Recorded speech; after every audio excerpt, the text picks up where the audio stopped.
Salve pessoal, muito bem, estamos aqui para falar de geração de 30, que é o assunto da nossa aula de número 25. Bom, lembra que a aula 24 a gente já falou dessa geração de 30, só que de uma maneira mais ampla, né? Aqui agora é hora de aprofundar alguns tópicos e autores, afinal de contas esse é um assunto muito exigido nos vestibulares. Por quê? Porque tem muitos autores e obras para lembrar, então é um tema estratégico e a gente deve prestar bem atenção então na geração de 30. Bora lá então, olha só, a gente começa por José Américo de Almeida, que é o precursor do romance de 30, né? O romance de 30 que é essa fórmula que tem uma pegada, né, neorrealista, de crítica social, né, e que se destacou muito também por enfocar o regionalismo, em especial o regionalismo nordestino. Então a gente tem aqui o José Américo de Almeida como o cara que, digamos, inaugurou essa fórmula, né, do romance neorrealista, né, na literatura do modernismo da segunda geração. Então, olha só, A Bagaceira é o primeiro romance de 30, tá certo? Os temas aqui, retirantes, né,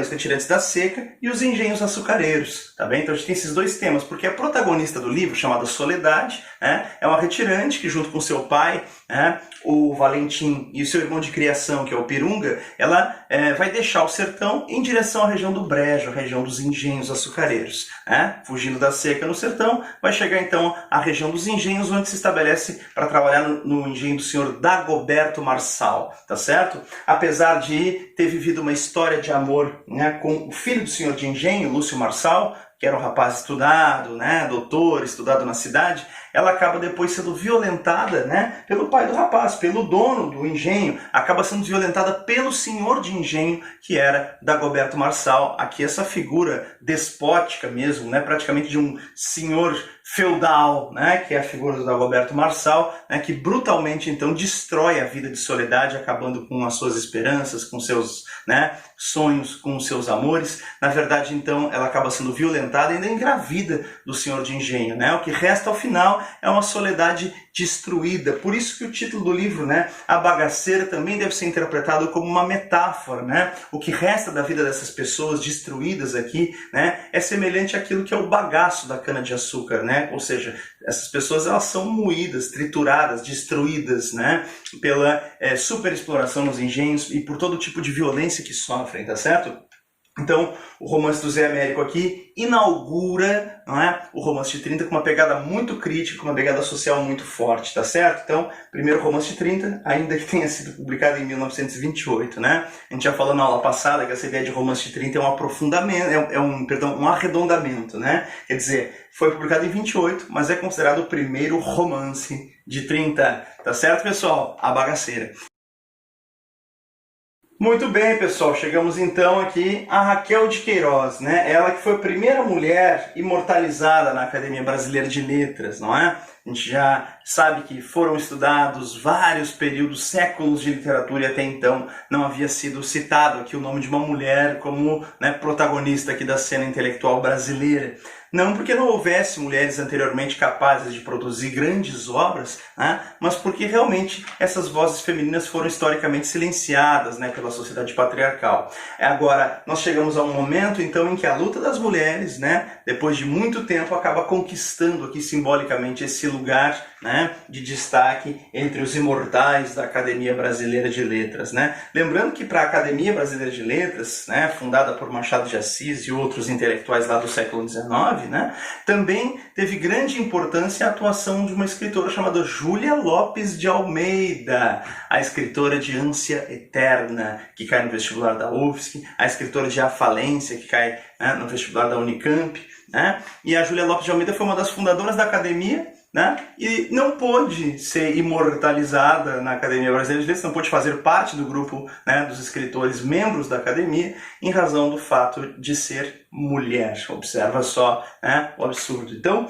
a gente percebe que aqui a Raquel de Queiroz simbolicamente atinge então esse status, né, do reconhecimento da mulher enquanto também, né, digamos, dotada de vez e voz e discurso dentro dessa sociedade. Até então, essas vozes, como já dissemos, haviam sido silenciadas, tá bom? Então, Raquel de Queiroz marcou época aqui com um romance chamado O 15, tá? Publicado em 1930, esse romance, na verdade, ele remete, então, à grande seca de 1915. Então, temos os temas, né, dos retirantes da seca e a condição feminina também como aspecto importante. Claro, né? O tema dos retirantes da seca aparece já no próprio título, o 15, que remete ao ano da grande seca, né? Que afetou o Nordeste, em especial ali o sertão cearense, da onde é natural a própria escritora, tá? Mas é interessante a gente destacar, então, que para além disso, além desse tema, né, que já era bastante difundido aí nos romances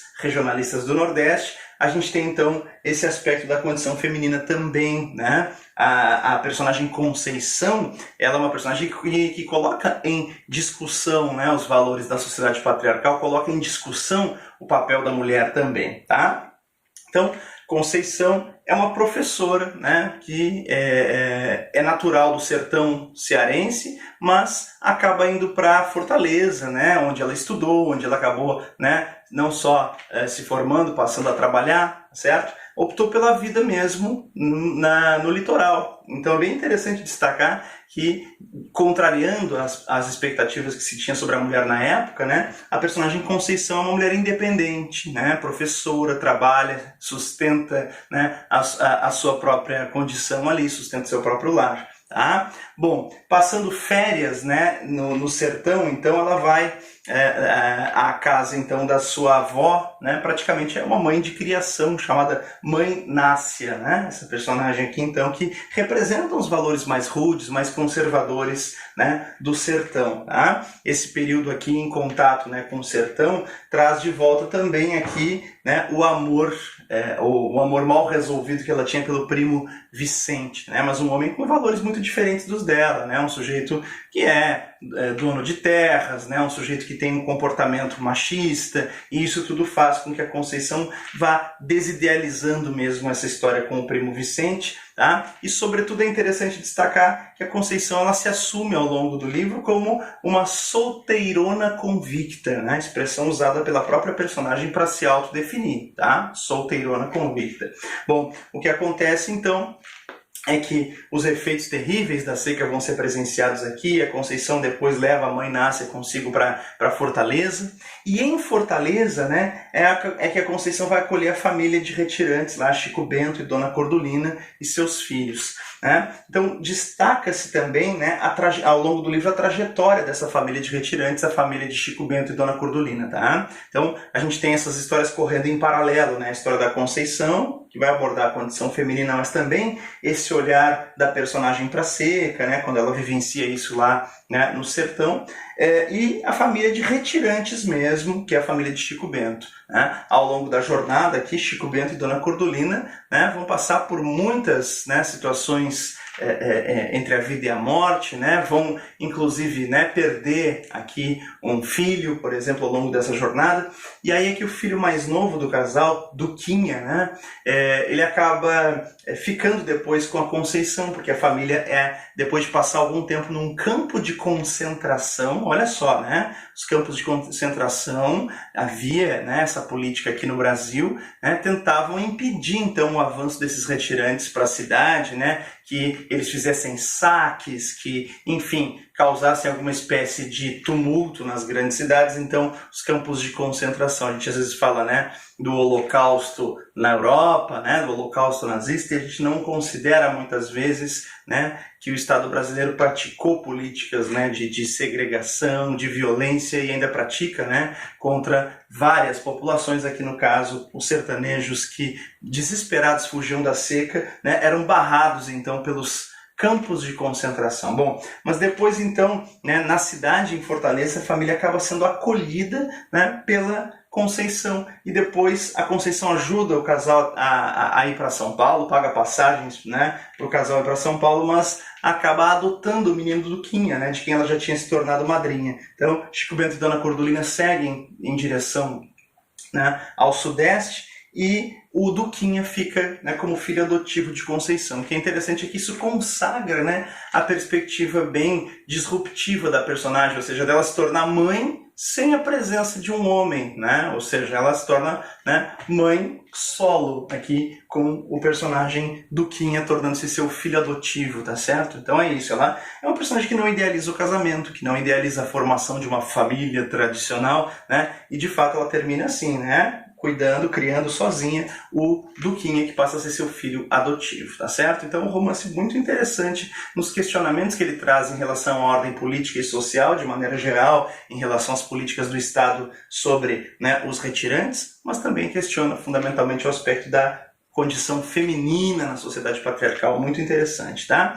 Essa autora, Raquel de Queiroz, é também autora de um romance, né, mais recente, ali do início dos anos 90, chamado Memorial de Maria Moura, né?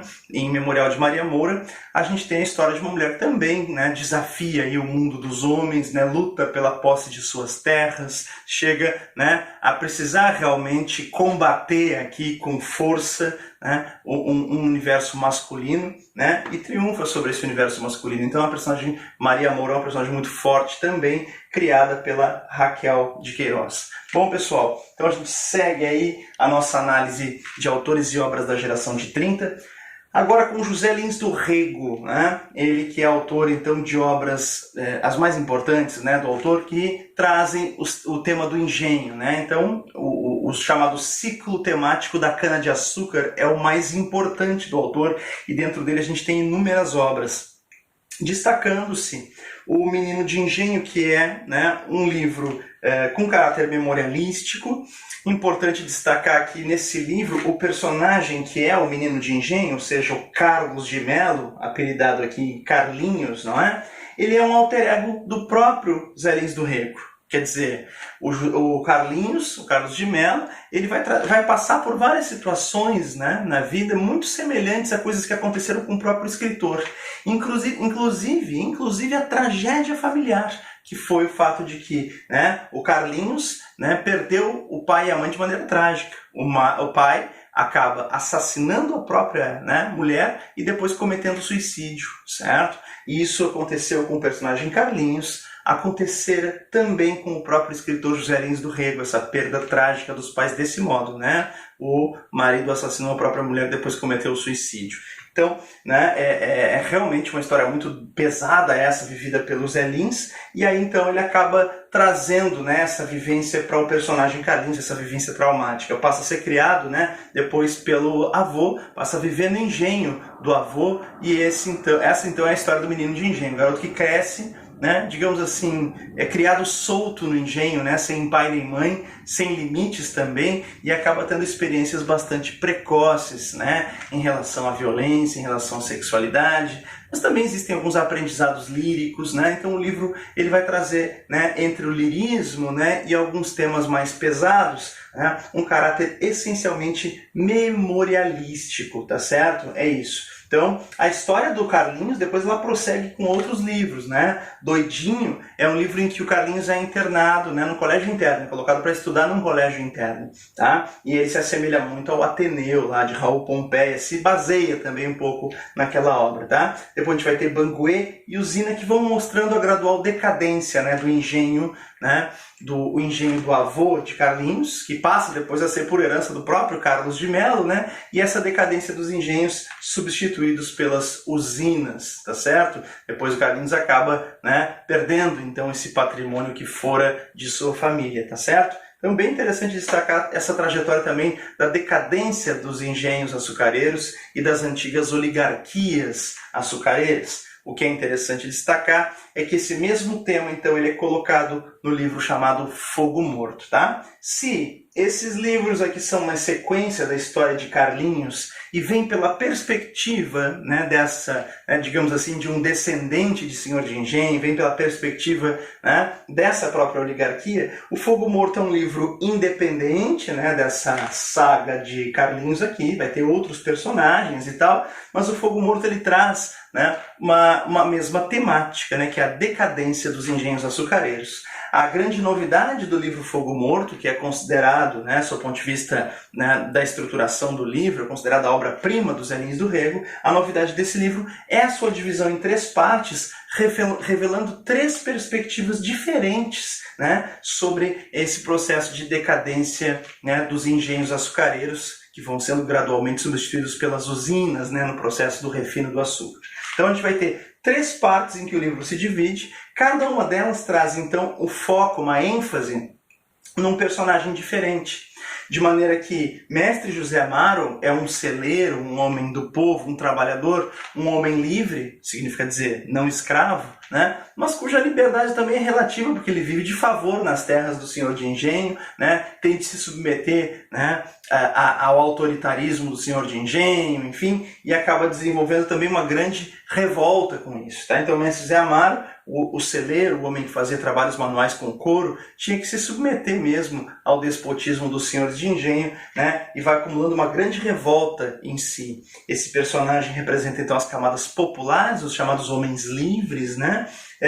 E ele, em razão da sua revolta, acaba depois aderindo ao cangaço, né, aos cangaceiros de Antônio Silvino, de quem ele se torna inclusive informante. Ele acaba se tornando informante dos cangaceiros, tá bom? Razão pela qual ele acaba sendo preso depois, inclusive, né? E depois de preso e torturado, né, depois acaba solto, acaba cometendo suicídio. Só que essa situação do suicídio de Zé Amaro, ela só vai ser contada lá no final, no capítulo Capitão Vitorino. Quer dizer, o primeiro capítulo, a primeira parte do livro, perdão, ela traz essa ênfase no Mestre José Amaro, mas depois a história vai continuar e a gente deixa de lado, né, o foco principal nesse personagem e vai passando a outros. Tá certo? Mas a história continua progredindo cronologicamente, de maneira que a gente começa acompanhando a história por esse personagem, depois continua acompanhando, né, pela perspectiva do engenho, né, do Coronel Lula de Holanda, para terminar lá no Capitão Vitorino, sendo que a história ela vai continuar cronologicamente sendo contada, apenas mudando a ênfase, né, de uma classe social para outra. Seria isso, tá?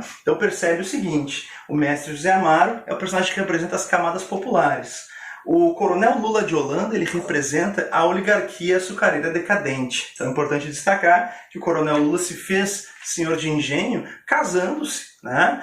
E justamente através, né, do casamento ele acaba então colocando as mãos aí no engenho que era originalmente do sogro, né, que foi empreendido mesmo, construído pelo sogro, né, que era o Coronel Tomás. Então, muito interessante perceber aqui, né, a maneira como o coronel, o senhor de engenho, é tratado como alguém inapto, né, alguém que, né, tem uma empáfia, uma arrogância, mas era terrivelmente incompetente para a administração dos negócios, né? Termina, inclusive, que a esposa do Coronel Lula é quem vai, né, sustentar a casa, pegando ovos no galinheiro, botar comida na mesa e fazer alguma coisa, porque o Coronel Lula continua vivendo lá com a sua arrogância e, no entanto, o engenho já não produz mais. O engenho, né, como vai ser constatado lá no final do livro, é um engenho de fogo morto, né? Já tem plantas na chaminé do engenho, quer dizer, já não produz mais nada. Mas então, o capítulo Engenho do Seu Lula enfatiza bastante a família do Coronel Lula, né? A filha do coronel, que tinha, né, acaba desenvolvendo certos problemas psicológicos aqui, porque o pai não permitia que ela se casasse, né, tinha uma relação doentia com ela, nenhum pretendente era bom demais, né, o suficiente para a sua filha neném, né, e ela acaba ficando solteira, trancada num quarto e desenvolvendo problemas psicológicos. Diga-se de passagem, né, a filha do Mestre José Amaro também, né, desenvolve problemas em razão também, né, de uma personalidade muito autoritária que tinha o personagem lá da primeira parte. Quer dizer, nesse sentido, né, a gente percebe também as relações de poder e violência, não só como relações de classe, mas também como relações de gênero. Ou seja, mesmo o Mestre José Amaro, que era um homem pobre, né, e que a gente podia dizer oprimido, em casa o Zé Amaro era opressor, né, porque batia na filha, né, a filha tinha crises de epilepsia e o Zé Amaro espancava, né, a menina. Então é interessante destacar aqui que tanto o Mestre José Amaro quanto o Coronel Lula são figuras, né, despóticas, autoritárias no lar, tá certo? As filhas e as esposas acabam sofrendo com esse autoritarismo. Então o livro mostra diferentes níveis, né, de opressão. Tá legal? Mas voltando aqui, olha que curioso isso, né? Essa curiosa semelhança que a gente teria entre um personagem que seria, né, oprimido, o Mestre José Amaro, e o personagem que é o opressor, que é o Coronel Lula, mas ambos em casa são verdadeiros tiranos, né, com as suas filhas ambas desenvolvendo graves problemas psíquicos também, né, em razão dessa relação problemática com a figura paterna, tá? Mas seguindo aqui, então, o Engenho do Seu Lula, né, traz aí também algumas figuras, digamos, simbólicas interessantes, como o cabriolé, né? O cabriolé, que é uma carruagem, uma espécie de carro da época, que representa mesmo toda a empáfia e toda a arrogância do Coronel Lula, que não cumprimenta as pessoas, que passa, né, de nariz em pé, e vai desenvolvendo também uma devoção religiosa exacerbada. O Coronel Lula de Holanda então passa a se alienar através, né, da crença religiosa, enfim, e não toma atitudes, né, para reverter o processo de decadência do engenho, tá? Por fim, pessoal, a última parte do livro, chamada O Capitão Vitorino, tem como personagem de destaque, então, um homem que representa uma camada média da população, né? Então, aqui, Zé Amaro seria o pobre, né? Coronel Lula, o oligarca, né? E o Capitão Vitorino, um pequeno proprietário de terras, uma espécie de classe média dentro desse contexto, né? Que tem aspirações, né, por transformações sociais, que acaba se aliando à oposição, né? Então ele vai fazer oposição aqui aos tradicionais coronéis, apesar de ter parentesco lá, por exemplo, com, né, um dos coronéis mais importantes da região. O Capitão Vitorino, então, ele vai se aliar à oposição, né, vai questionar os desmandos dos coronéis aqui na região, tá certo? Quando descobre, inclusive, a prisão do Zé Amaro, né, que tinha sido preso em razão de seu envolvimento com o cangaço, o Capitão Vitorino protesta contra a prisão de Zé Amaro, né? Enfrenta a polícia e acaba sendo preso por desacato, o Capitão Vitorino, né? E aí, então, é graças à sua relação lá com os políticos de oposição da cidade que a sua prisão acaba sendo denunciada, né, como um arbítrio, começa a repercutir na imprensa, e o Capitão Vitorino acaba depois sendo solto. O que é curioso, né, é que o Capitão Vitorino então passa a ser visto como, né, um ícone, digamos assim, de alguém que desafiou a ordem, né? Ele que era um sujeito ridicularizado na região, justamente por ser um cara muito sonhador e tal, né? É uma figura quixotesca, como se costuma apontar o Capitão Vitorino, tá? Então é interessante destacar aqui que esse personagem, ele acaba então se tornando, né, uma figura representativa aqui dos anseios de transformação política e social, tá certo? Figura quixotesca, porque como um Dom Quixote parece lutar, né, contra algo que são moinhos de vento, contra coisas que parecem, né, muito mais fortes do que aquilo que ele poderia combater, que parecem vir também às vezes de um imaginário muito sonhador que era o do Capitão Vitorino, tá certo? A cena final do livro, né, o Capitão Vitorino diante da morte, né, do suicídio do José Amaro, observa ali também, né, a chaminé do engenho do Coronel Lula, que já não produz mais, né, o engenho de fogo morto. Então, muito interessante aí essa construção de um livro que aborda o problema da decadência dos engenhos açucareiros a partir de diferentes perspectivas de classe, a partir desses três personagens, tá bem?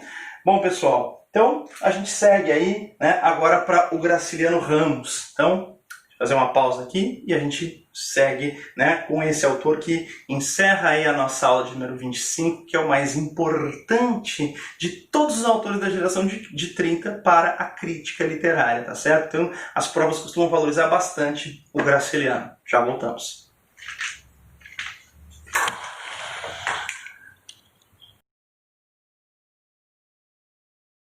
Salve pessoal, muito bem, voltamos para falar de Graciliano Ramos, esse escritor muito valorizado pela crítica literária, ele que é o autor de Vidas Secas, é também o autor de São Bernardo, tá certo? Bom, o Graciliano Ramos é um autor que se caracterizou muito por uma linguagem seca, né? Uma linguagem enxuta. Aqui a capa desse livro, né, Garranchos, que trazia inéditos de Graciliano Ramos, ela mostra um procedimento muito comum nesse escritor, né, que ele fazia muito, que era o de rabiscar trechos inteiros, né, de reescrever, de fazer sucessivas revisões do próprio texto.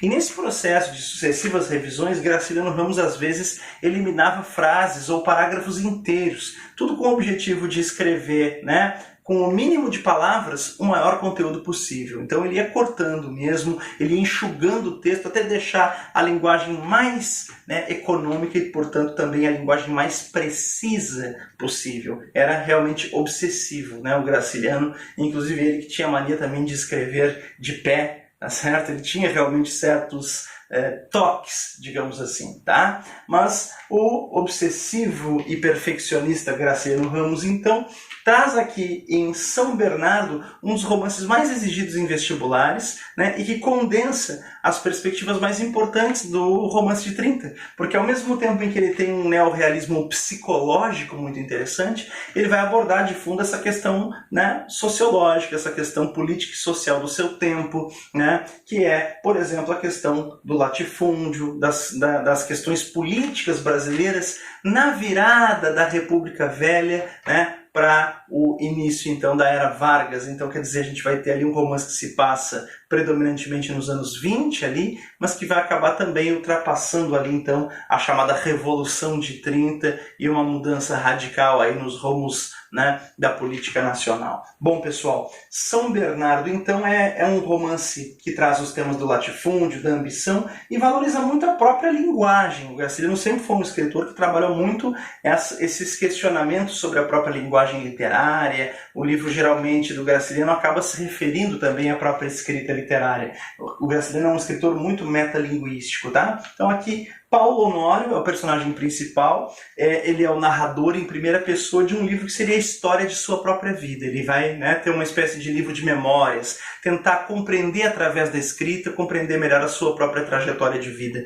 E é interessante porque nisso esse personagem ele se assemelha um pouco, por exemplo, ao Bentinho, de Dom Casmurro. Se vocês forem lembrar, o Bentinho também era um personagem que escrevia um livro de memórias, tentando unir as duas pontas da vida, o passado e o presente, tentando compreender melhor a sua experiência de vida, especialmente a sua relação, malfadada relação com Capitu. Aqui nós temos também uma outra coincidência entre Paulo Honório e Bentinho. Não é só o fato de que ambos escrevem um livro de memórias da sua vida e tal. Quer dizer, essa figura do autor fictício. A gente sabe, né, que o autor verdadeiro do livro é o Graciliano, o autor fictício é o Paulo Honório. Lá em Dom Casmurro, o autor fictício era o Bentinho, mas o autor verdadeiro era o Machado de Assis, né? Mas não é só isso. Nós temos também uma, né, suposta traição aqui, né, que desencadeia, né, o sofrimento aqui do Paulo Honório e da própria mulher, né, porque a gente vai perceber que ela sofre também com essa história toda. Né? Então a história de Paulo Honório e Madalena é marcada por uma suspeita de traição. Tá? A gente pode falar mais sobre isso na sequência e ver que tem uma diferença fundamental, né, entre esse cara, né, que imagina ter sido traído aqui, que é o Paulo Honório, né, e a sua companheira Madalena, e, né, a história lá de Bentinho e Capitu. Há uma diferença fundamental. Porém, é inegável, né, que o Graciliano Ramos busque realmente uma aproximação com esse grande clássico que é Dom Casmurro, como se estivesse fazendo uma espécie de releitura independente da história de Bentinho, através de um outro personagem, né, de uma história autônoma, diferente, que é a história, né, desse Paulo Honório em São Bernardo, tá bom? Mas a gente vai chegar lá. Outra relação de intertextualidade importante que o São Bernardo apresenta, né, é com o livro O Cortiço. Porque, afinal de contas, o Paulo Honório, como a gente percebe, ele veio de baixo, era um homem de origem humilde, que acaba se tornando depois um latifundiário. E esse processo, né, de acumulação, né, de capital, de riqueza, de propriedades, ele vem, né, com um custo muito grande, né, que é o custo humano dele passar por cima de muita gente, tá certo? Quer dizer, ele não encontra limites para a sua ambição aqui. Então a gente pode entender que o Paulo Honório ele também acaba se aproximando de um outro grande personagem, de um outro grande romance, né, do século XIX, né, que é o romance naturalista chamado O Cortiço. Assim, né, realmente o Graciliano estaria em São Bernardo promovendo um diálogo intertextual, talvez com as duas obras mais representativas, né, da literatura, né, do final do século XIX, do realismo e do naturalismo, respectivamente, Dom Casmurro e O Cortiço. Tá? Então, vamos lá. Paulo Honório, como já dissemos, ele veio de baixo, né? Era um cara de origem humilde, órfão de pai e mãe, foi criado pela negra Margarida, que era uma doceira, certo? Que acabou protegendo o Paulo Honório órfão, criando ele, sustentando ele, certo? E ele vai crescendo e trabalhando, né, desde muito cedo ajudando a Margarida, fez muitos trabalhos, né, já desde a sua infância e da sua adolescência. Foi guia de um cego que o maltratava, por exemplo, né? Foi vendedor, também acabou trabalhando numa fazenda chamada São Bernardo, onde fora brutalmente explorado, né, pelo dono da fazenda chamado Salustiano Padilha. O que acontece é que o Paulo Honório se envolve, então, né, com a sua primeira paixão, que foi a Germana, certo? E essa moça mestiça, chamada Germana, então, ela acaba também depois se envolvendo com outro homem, provocando a ira do Paulo Honório, né? E aí, então, o Paulo Honório acaba se envolvendo em uma briga, né? Com faca, inclusive, indo para cima desse sujeito que se envolver ali com a Germana. E dessa facada desferida pelo Paulo Honório, né? Acaba resultando a sua prisão. Ele fica mais de 3 anos preso. E é na prisão, então, que o Paulo Honório vai, né, passar a ter uma mudança de perspectiva, vai perceber que ou as pessoas pisoteiam as outras, né, ou são pisadas, certo? Então, ele não quer mais fazer parte dessa segunda categoria dos que são pisoteados na vida, na sociedade. Então, Paulo Honório passa a empreender um projeto mesmo, né, de sair da prisão e mudar a sua condição de vida. Um aspecto bastante importante, essencial aqui nessa trajetória do personagem é a sua alfabetização. Ele acaba sendo ensinado aqui a leitura e a escrita, né, pelo personagem que é o sapateiro, que vai, né, ensinar para ele, então, dentro da cadeia, a ler e escrever, tá certo? O Paulo Honório, quando sai da prisão, ele passa, então, a ter uma obsessão que é a ascensão social, né? Como uma questão de sobrevivência, mas também, né, parece que uma desforra do personagem. Ele vai, então, acumular realmente um capital, inicialmente, com a atividade de caixeiro. Ele vai fazer um comércio, certo? Ele tira um empréstimo pequeno para comprar umas mercadorias e começar seu negócio, só que ele consegue saldar logo essa dívida e começa a ter um pequeno acúmulo, né, de capitais com atividade comercial.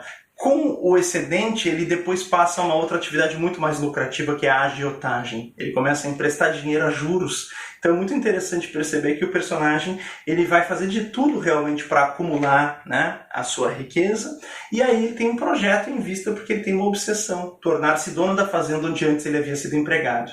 Essa fazenda já não pertence mais a Salustiano Padilha, né, o antigo patrão, mas agora pertence ao filho dele, o rapaz que estudou na cidade, né, que acabou, né, não tendo a menor competência para administrar os negócios, chamava-se Luiz Padilha. Então, o nosso Paulo Honório vai oferecendo aqui empréstimos ao Luiz Padilha, propositalmente para que o Luiz Padilha, né, enfim, se perdesse mesmo nas contas, quer dizer, vai dando corda para o sujeito se enforcar. Não, eu te empresto juro baixo e tal. E o Paulo Honório vai enredando o Luiz Padilha nessa teia, fazendo com que o Luiz Padilha converta dívidas cada vez maiores. E depois, em execução a essas dívidas, o Paulo Honório vai tomar a fazenda como pagamento. Ou seja, ele dá um jeito de legalmente se apropriar daquilo que era antes, né, da família do seu antigo patrão. Tá? Então, o Paulo Honório articula um plano muito bem, né, tramado aqui para tornar-se dono da fazenda onde outrora tinha sido empregado. O dono da fazenda São Bernardo. Bom, Paulo Honório, então, vai agora começando a acumular, né,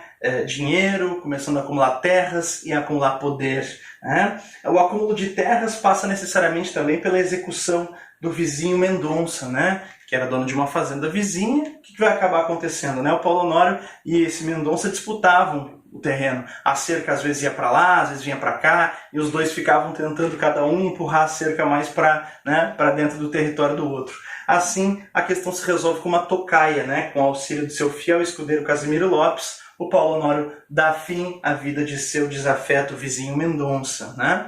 Uma coisa que chama muito a atenção nesse personagem Paulo Honório é que, apesar, né, da sua ambição irrefreável, ele tem um aspecto psicológico, não é? Quer dizer, é interessante que ele não é um cara que não tenha sentimentos, né? Ele não é um sujeito que seja considerado alguém mau. Ele é essencialmente humano. Então o que acontece? Depois de eliminar o Mendonça, o sentimento de culpa faz com que ele pague, por exemplo, uma espécie de mesada, uma espécie de pensão, né, para a família do Mendonça, né? Como se ele estivesse, de alguma forma, tentando reparar isso. E nessa lógica, digamos, capitalista, né, primitiva aqui do personagem, né, é como se pudesse comprar, digamos assim, né, como se aquela vida tivesse também, digamos, um valor pecuniário, como se ele pudesse realmente compensar a morte do sujeito com dinheiro, tá? De qualquer maneira, ele tem um sentimento de culpa, não é? Ele não é um personagem, por exemplo, que não tenha nenhum tipo de conflito emocional. Pelo contrário, é um personagem muito profundo e muito complexo, né?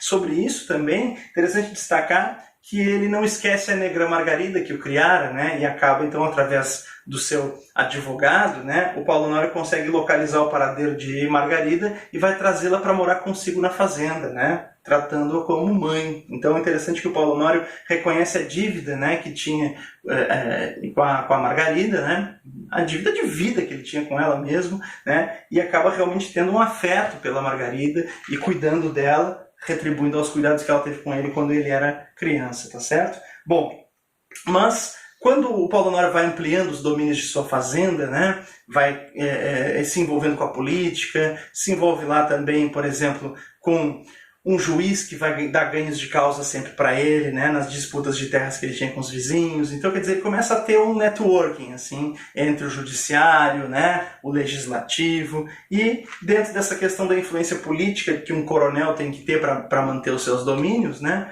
o Paulo Honório vai também cumprindo algumas exigências, né, por exemplo, de ter uma escola e uma igreja ali dentro do seu feudo, tá certo? Mas faltava alguma coisa ainda para o seu império ficar completo. Alguma coisa, né?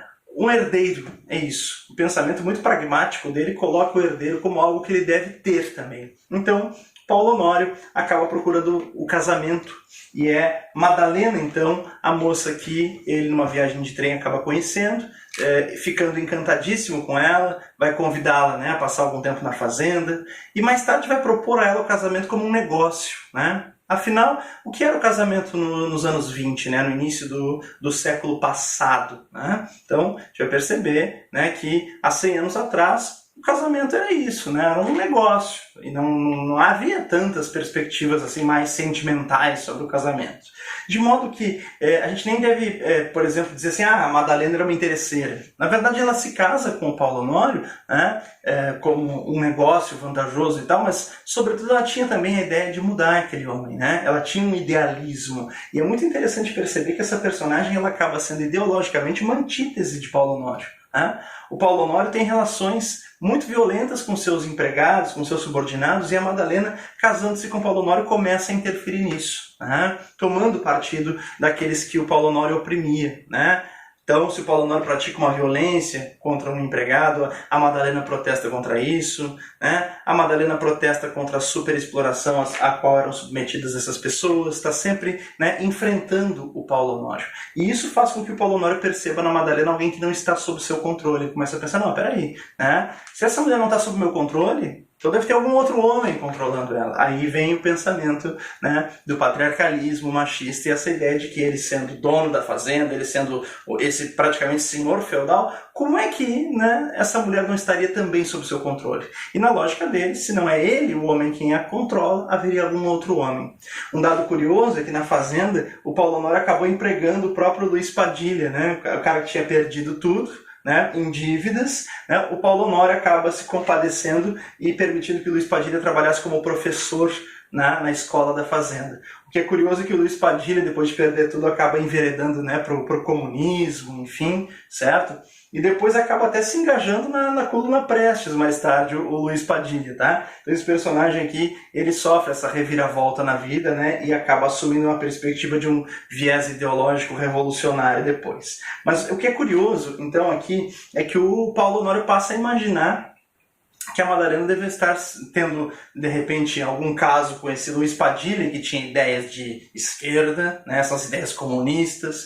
Então, quer dizer, alguém está fazendo a cabeça da minha mulher. Então ele começa a ter suspeitas das mais infundadas, né? Quer dizer, chega a suspeitar, por exemplo, do seu Ribeiro, lá, que era o contador, né? Um senhor, o guarda-livros, né, que fazia a contabilidade da fazenda. Suspeita até mesmo do padre. E isso é um aspecto muito curioso, né? Fazendo com que a gente perceba muito nitidamente que todas essas suspeitas não passam de uma paranoia. Ou seja, não há a traição. Tá? Madalena não cometeu adultério algum e nisso o livro acaba sendo uma espécie de resposta, entre aspas, né, a Dom Casmurro, acaba sendo uma espécie de releitura, né, autônoma de Dom Casmurro, no sentido de que esse personagem, né, que tanto projeta a traição da sua companheira, ele próprio, né, tinha as suas puladas de cerca, por exemplo, e passa a medir talvez a mulher com a régua do seu próprio comportamento. Né? O Paulo Honório ele tinha relação com a mulher de um empregado. É importante destacar que o Paulo Honório, então, tem essas crises de ciúme violentíssimas, mas elas vão se mostrar absurdas depois, porque a Madalena em determinado momento já não aguentava mais, né? Parecia estar se despedindo da própria vida, né? Porque não aguentava mais aquela pressão constante, aquelas humilhações, enfim. E aí o que acontece é que ela acaba cometendo suicídio e deixando, né, uma carta. O mais triste de tudo, né, é que o Paulo Honório viu ela escrevendo a carta e suspeitou que fosse a carta de um amante, que foi o motivo da última briga que os dois tiveram, uma carta para um amante. Né? Escrevendo carta para o teu homem e tal. Pois é. Depois, então, que ele a encontra morta, né, a carta que ela escrevia era uma carta para ele mesmo, Paulo Honório, tá certo? Uma carta justamente que tentava colocar os pingos nos is, e assim fica evidente que ela não o traía, embora, né, fosse constantemente acusada disso, tá certo? Então, esse é o sentimento de culpa terrível que o Paulo Honório vai ter de carregar. Tá? Sobre Dona Glória, aqui só para não esquecer, né, ela é a tia de Madalena, aquela que criava Madalena e acaba sendo aqui praticamente a figura de uma sogra, né, do Paulo Honório por ter criado Madalena, né, acaba vindo junto com a Madalena para a fazenda, era uma figura também que o Paulo Honório, né, não simpatizava muito.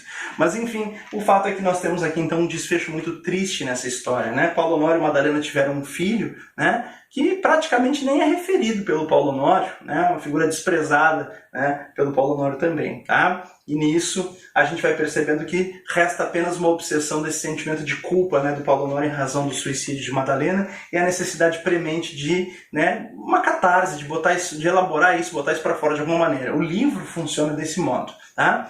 Lá no início do livro tem uma consideração sobre o processo de escrita, né, porque o Paulo Honório, né, ele começa o livro cogitando, né, sobre como escrever, né, e tal. Então tem uma preocupação metalinguística muito interessante. E ele tentou fazer esse trabalho a quatro mãos, como está escrito no livro, né? E aí tem bem essa visão capitalista do Paulo Honório, né, da divisão social do trabalho. Tipo assim, eu penso, né, e alguém escreve, tá certo? Alguém vai fazer o trabalho braçal, esse alguém não sou eu.